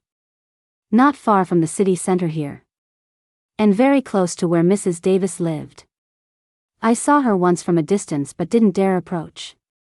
I holed up in this small town for 3 months, changed my pen name completely, and spent my days writing stories and feeling the sea breeze. In the second month, I started writing the years with you. In the third month, I suddenly realized that my period hadn't come since I left New York. I was pregnant. Time flew by. Julian and I were at a standoff. I pushed him away and took a step back. So what if it's based on us? I never finished that story, and we don't have an ending. Julian's Adam's apple bobbed. The light made the redness in his eyes more pronounced. I never planned to marry anyone else. But back then, I wasn't in a position to decide to marry you. There was too much going on with my family. If I didn't handle it well, you would have been in danger too. That engagement, I was just in D.C. for business. They tried to bring it up at the dinner, but I shut it down. Drank 2 pounds of baijiu to do it. That family has pride, so the matter was dropped. When I told you I couldn't give you an answer, it was because I couldn't guarantee my own future, let alone ours. It wasn't because I didn't want to. Ask me again now, okay? I can guarantee it now. My eyes stung with unshed tears. Julian pulled me into his arms. He tilted my chin up, his kiss heavy and tender, like a sigh. I can protect you now. I can give you an answer now. Laura, I wanted to propose the day I gave you that ring.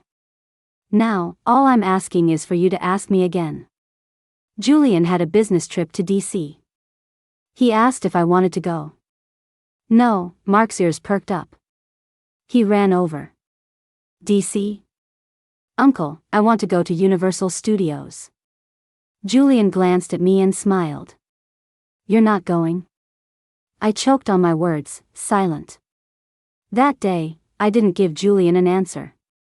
To pull myself out of one way of life and into another required careful consideration. Mark was only 5, but he wasn't obsessed with Transformers. He was obsessed with Harry Potter. Universal Studios was packed. Julian didn't want to hire a guide, so he just brought his assistant, Mr. Lewis. He leaned over and asked me, Mark likes Harry Potter. What do you like? I like Transformers. You're a girl and you like Transformers? Is that sexist? No, just a little surprising. I didn't tell him that the first movie I ever saw in a theater was Transformers. I couldn't describe the shock of it back then. The 3D glasses were crude and clumsy compared to today's, but I had never seen anything like it. The world just seemed so full of wonder and amazement. We wandered over to the Decepticon coaster. Mark's eyes were full of longing. Julian knelt down to hug him. Little guys can't ride this one. Ah, Mark was disappointed. I was too scared to ride it, too. After having Mark, I became very protective of my life. The thrilling rides I used to love would probably terrify me now. But Julian was watching me, and a strange competitive urge flared up. Let's go. I was launched into the air. Those were the longest 3 minutes of my life. My brain felt like it had been scrambled. When I got off, my face was white. Julian looked at my hand gripping his tightly and couldn't help but laugh. Holding on that tight? Anyone would think you can't live without me. Before I could recover, he leaned in and kissed me. You. Julian's eyes crinkled in triumph. You looked so pitiful. Just a little comfort. Mr. Lewis and Mark, one big and one small, stared at us with blank expressions. My face instantly turned red. Mark drew out his words. You guys are too much. For shame. Julian let out a low laugh. Mark played all day and fell asleep early. Julian had booked a business suite. There were only 2 bedrooms. Mark, the big boy, got one. Mark seemed to have become independent very early. At 4, he was already telling his preschool friends that he didn't sleep with his mom anymore. I still remember the first night he slept in his own bed. I suddenly felt the sadness of an old mother who was no longer needed. I stared at the king-sized bed in the master bedroom. You did this on purpose. I did. I'm going to go sleep with Mark. Julian grabbed my hand, his almond eyes full of deep affection. Someone needs you more than Mark does. It was a clear night in D.C. The moon was full and bright. The atmosphere was just right, and somehow, one thing led to another. Afterward, we lay in bed. I was writing about us. Julian, who was wiping my fingers, paused. I grew up in a family that favored sons. My parents both adored my brother, even though he just played games all day, ballooned to 200 pounds, couldn't get into college, got into online debt, and assaulted people. They still loved him. I was just responsible for cleaning up his messes. I closed my eyes and said softly, I was just the fuel for my brother's growth. Julian stopped and denied it. You're not. You're my love. Your mother came to see me. I know. Julian put the towel down and lay back beside me. Our family, we don't have the struggles of not being able to afford food like normal families, but we also don't have the simple joys of a happy family. Everyone in this family has been fighting their whole lives. They're all used to playing games. And what's the essence of the game? To make the other person lose, to make them do what you want. My mother is the same. My father played games with her, and she couldn't win. Then she played games with those other women, and she won. Then she wanted to defeat their sons, and marriage was the weapon she prepared for me. In the end, I won without using what she prepared. She had no one left to play against, so she wanted to play against me. She doesn't love me that much, and she doesn't care about me that much. Julian paused. But the child is mine. I just don't want to be like my father. I only have you. I turned my head to look at him. Then can you always have only me? I didn't say the last part, but Julian understood. I can. I can. Aside from the first day at Universal Studios, Julian was in meetings for 7 straight days. At first, I kept Mark company, but I could tell that after all these years without a father, he was really hoping Julian could be there with him too. That night, Mark lay with his head on my lap. When are we going home? I was typing, not even looking up. Ask your daddy. The moment the words left my mouth, both of them, big and small, froze. I didn't realize at first. What are you looking at me for? A bubble of snot formed on Mark's nose. Mommy, is he really my? Julian, however, was ecstatic. He scooped Mark up. Call me Daddy. Mark shouted it loud and clear. Daddy. My eyes welled up. Seeing Julian smile like that, I realized he had wrinkles around his eyes. He was 35, and I was 30. So be it. We weren't young anymore. After returning to New York, Julian got busy again. I started outlining a new book. Although my previous books were commercial products, they had brought me a considerable income. At least Mark and I never wanted for anything. When I talked about it with my editor, she just smiled and said, "Writing that's just good enough attracts readers. Writing that's too good attracts competitors. You're always unhappy with your work, but you're already doing great." Only later did I understand that there's no such thing as writing well or poorly. The ability to attract readers is a skill in itself. If they keep reading, there's always a part they like or a part that resonates with them. Isn't the creative process just a journey of building worlds and finding resonance, over and over again? I was watering the flowers on the terrace. An unexpected visitor appeared at the gate, but I was surprised that Julian had instructed the guards to stop her. 5 years had passed since we last met. I could still only describe her as dripping with jewels. But she looked much more haggard than before. I went downstairs, dismissed the guards, and smiled at her. "Mrs. Wilson, please come in." She saw me, smoothed her hair, and entered the villa with her head held high. I offered her a cup of herbal tea. She didn't take it. I didn't insist, just placed it on the table in front of her. She surveyed the room and asked, "Where's Mark?" "He's not here." Mark wanted to learn piano. In our old town, there were no suitable teachers, so I had been teaching him myself using online videos. Now that he had the chance, he brought it up again. Julian bought him the best piano and found him the best teacher. He was starting kindergarten soon and needed to get used to the life here and make some friends. Going to a piano class was a good idea. Mrs. Rosa is out shopping. The guards and housekeepers are in the yard. It's just me here right now. Only then did she speak again. What do you have that's better than General Lin's granddaughter? Your face, your personality, or what? I arranged so many meetings for him, and he slapped me in the face every time, refusing to go. There was a shortcut, but he insisted on taking years, ruining his health. He says I'm playing a game with him, but isn't he just defying me for the sake of it? I took a deep breath and said softly, but if it weren't for you, he wouldn't be in the position he is today. He's in this position not because he wants to be, but because he doesn't want to play games with his own mother. What do you know? Mrs. Wilson's expression was cold. What is love? Romantic entanglements that sap a hero's will. Foolish. I will not give you my blessing. I had thought that by now, Mrs. Wilson wouldn't be the same.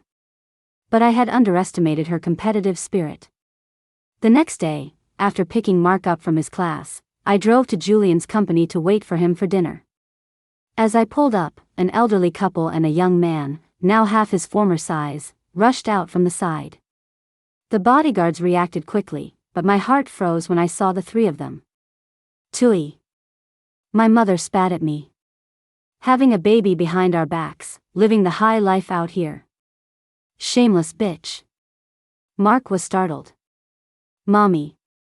I snapped back to reality and immediately signaled for the guards to take Mark away. My mother was still screaming. You even lied and told us you were dead. You don't care if we live or die.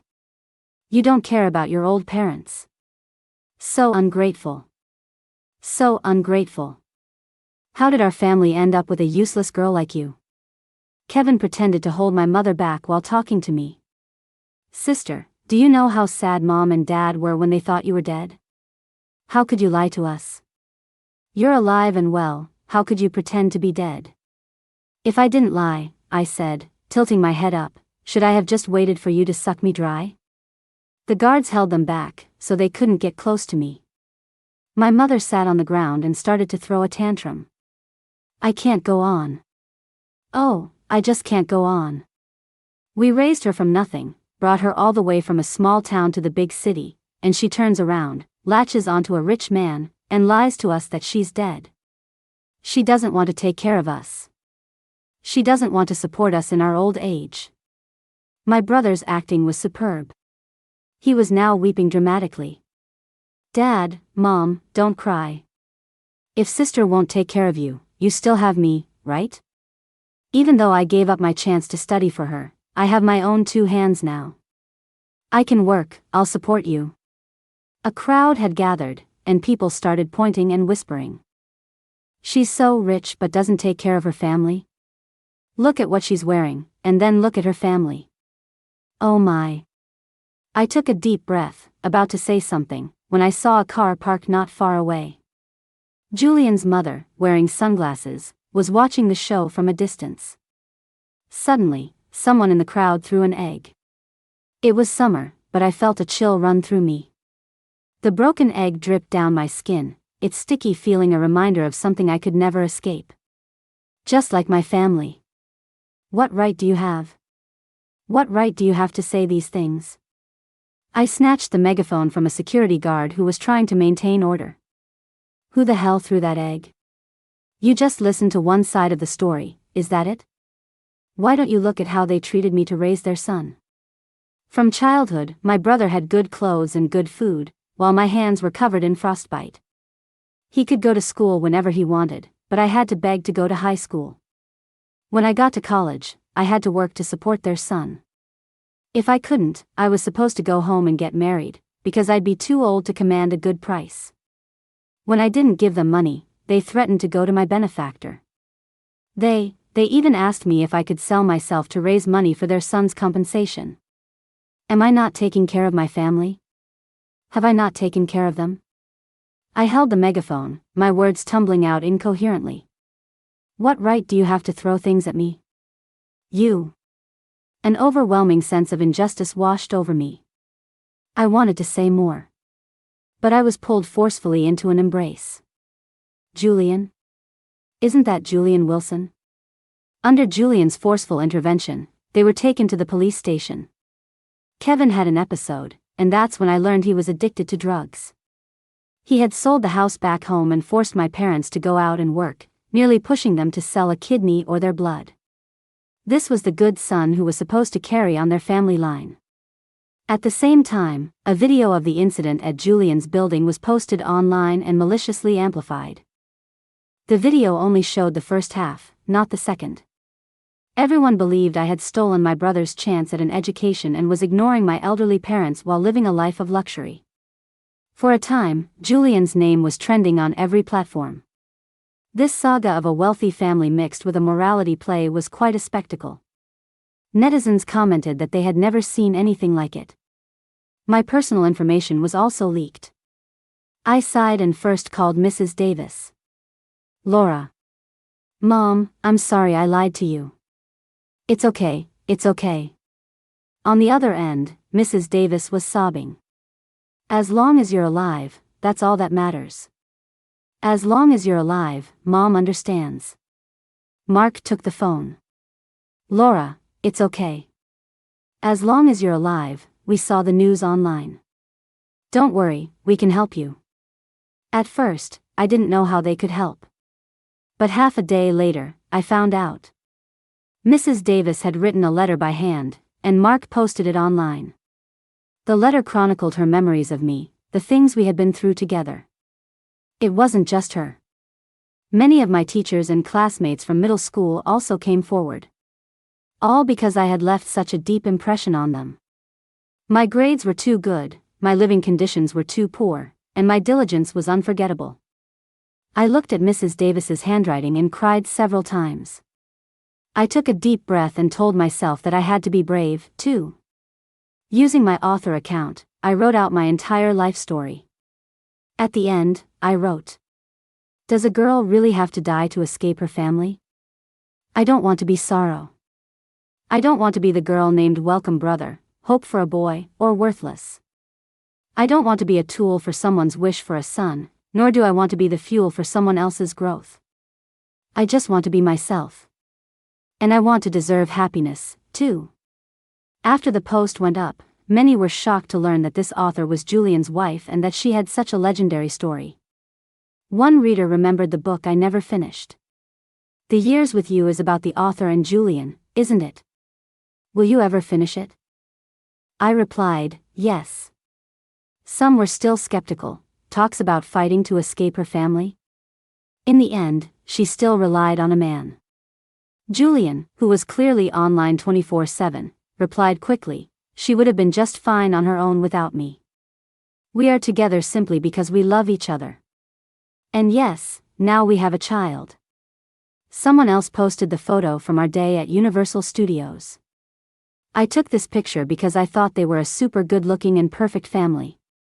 I can't believe I stumbled into the middle of a huge gossip story, I'm shook. But, she looks so happy now. You really can't tell she went through so much hardship before. I guess it's a happy ending after all." I opened the photo. In it, a woman was smiling gently, a little boy hugging her leg playfully. A man stood to the side, his eyes filled with a smile as he watched them. A comment below read, "Love makes us whole. Those who believe, receive love. Perhaps fate is fair after all." Because I believed, I was lucky. After the storm passed, Mrs. Rosa was making wontons for me and Mark. Mark adored Mrs. Rosa's cooking, having once said it was as good as his preschool's cafeteria food. I wanted to learn too. As Mrs. Rosa folded the dough, she said, "You know, Mr. Wilson knew you were alive for a long time. And when you were giving birth, he was waiting right outside the delivery room." I froze, my hands stopping completely. I wasn't surprised he could find out I was alive, but that he was there at the hospital. "What did you say?" Mrs. Rosa gave me a look that said, "I bet you didn't expect that." Forget Mr. Wilson, I was secretly watching over the young master for years myself. That's when I learned everything. Back then, Julian's grandfather was critically ill. The brothers were locked in a fierce internal battle. Julian couldn't resolve it all at once. When he found out I was alive, his excitement lasted only a moment before he was plunged back into endless anxiety and work. Going to find you would have only put you and the child in danger. It was better to have someone watch over you until everything settled down. Mrs. Rosa's voice was calm and steady. The day you gave birth, he created a decoy, making it seem like he was in his office all day.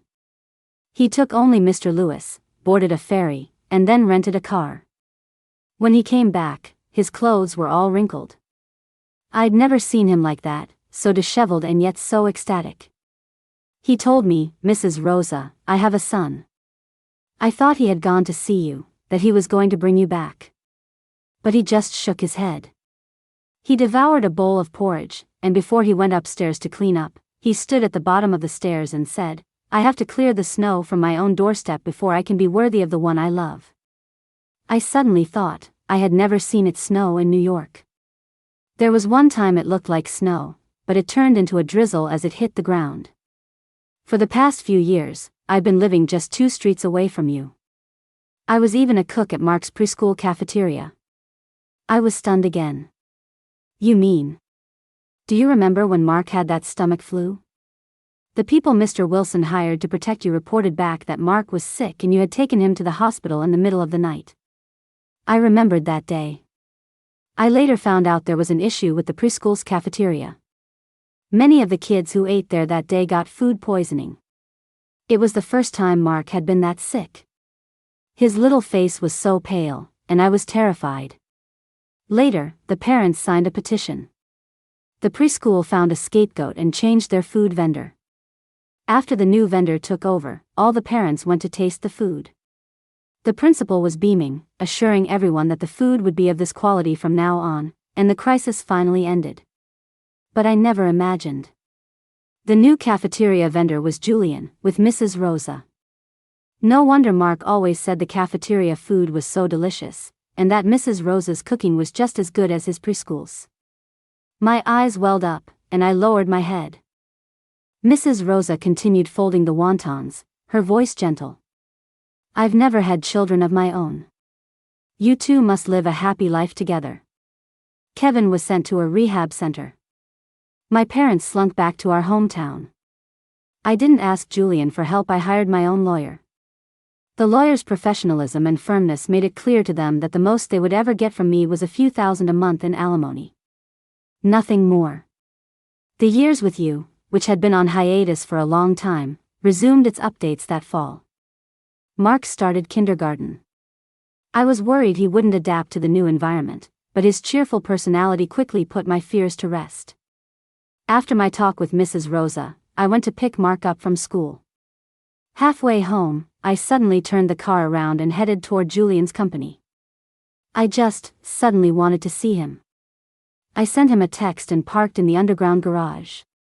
Julian came down quickly. He was still in a handmade black suit, tall and elegant, with that transcendent air about him. The flutter I felt when I first saw him, I think I still felt it now. He walked quickly, opened the car door, and saw a bouquet of flowers on the back seat. Mark yelled from the side, "Daddy, surprise!" He froze for a second, then looked at me in the driver's seat and suddenly smiled. "Miss Laura, quite the romantic." I shrugged. So. I glanced at Mark, then decisively closed the back door, got out, and sat in the passenger seat. "You drive. I want to sit up front." He had just buckled his seatbelt when I unbuckled mine and threw my arms around him. It was an awkward position, and Julian didn't know whether to laugh or cry. He squeezed my waist and whispered, "Mark's watching. We can hug later." My voice was thick with tears. "I want to get married." Julian paused. "Stealing my line?" I looked at him. "Let's go get the license tomorrow." Julian frowned. "No. I need to have a master pick an auspicious date." "Pick what?" I looked into his eyes. Destiny already gave me a winning hand.